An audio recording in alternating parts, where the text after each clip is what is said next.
Geoffroy Didier, bonjour. Bonsoir. Vous êtes le porte-parole logement de François Fillon. Quelles sont les mesures logement du programme de François Fillon? Avant même de réfléchir à des mesures, François Fillon a voulu impulser une philosophie d'action qui consiste à faire confiance aux acteurs du logement. C'est la raison pour laquelle il est résolument opposé, par exemple, à l'encadrement des loyers, qui est un blocage administratif des prix, qui consiste à faire croire que les propriétaires seraient les exploitants et que les locataires seraient nécessairement les victimes. Il faut construire davantage pour faire baisser durablement les prix de l'immobilier, parce que c'est bien ça l'objectif. Mais pour y parvenir, il faut faire confiance aux acteurs. Il faut supprimer toutes les normes inutiles, et Dieu sait que l'excès normatif a été l'un des marqueurs de la politique de François Hollande. Il faut simplifier. Et puis, il faut évidemment pouvoir aider ceux qui en ont plus besoin, leur permettre d'accéder à un logement social et être beaucoup plus juste dans l'attribution de ces logements sociaux.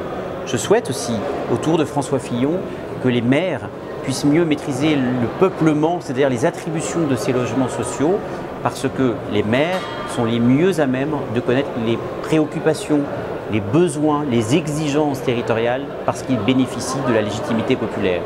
Enfin, ce que nous souhaitons autour de François Fillon, c'est certes avoir un cadre d'action publique au niveau de l'État, mais que les politiques du logement soient beaucoup plus régionalisées, c'est-à-dire qui correspondent beaucoup plus aux besoins des territoires. On ne peut pas avoir la même politique de logement en Île-de-France, où c'est difficile de se loger, parce que c'est une zone dense, et dans des régions moins habitées, comme par exemple la Bretagne. Lorsque vous vivez en Bretagne, ce n'est pas très compliqué de se loger. Lorsque vous vivez dans la capitale ou autour de la capitale, c'est bien plus compliqué. On ne peut donc pas avoir les mêmes règles. Il faut de la souplesse en fonction, évidemment, des territoires. Quelle est votre analyse par rapport à l'ISF?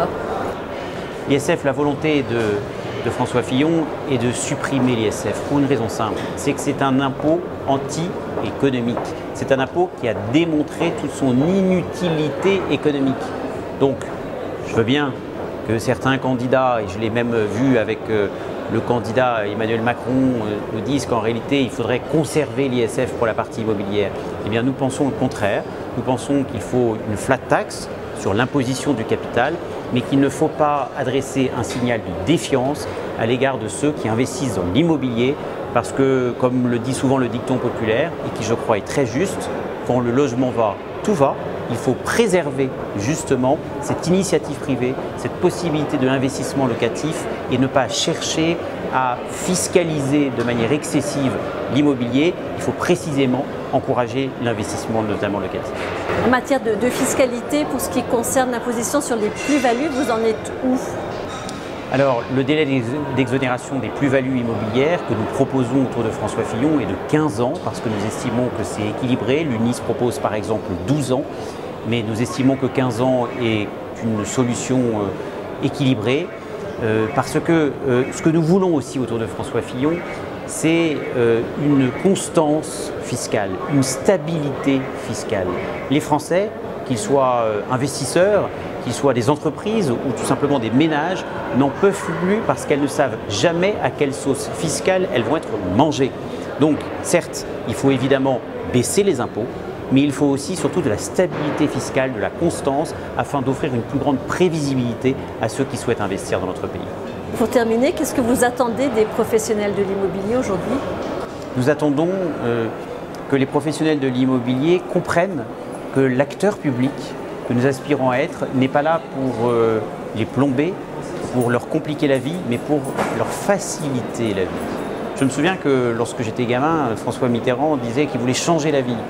Je ne suis pas certain que l'idéologie socialiste l'ait véritablement changée, ou si elle l'a changée dans le mauvais sens. Mais j'estime aujourd'hui que nous pourrions au moins simplifier la vie.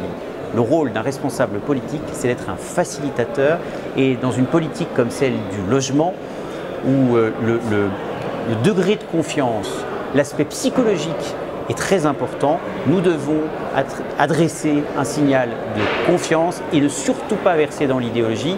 Mieux vaut être pragmatique qu'idéologue. Certes, c'est une philosophie d'action que nous avons sur toutes les politiques publiques, mais sans doute surtout en matière de logement. Merci beaucoup, Geoffroy Didier.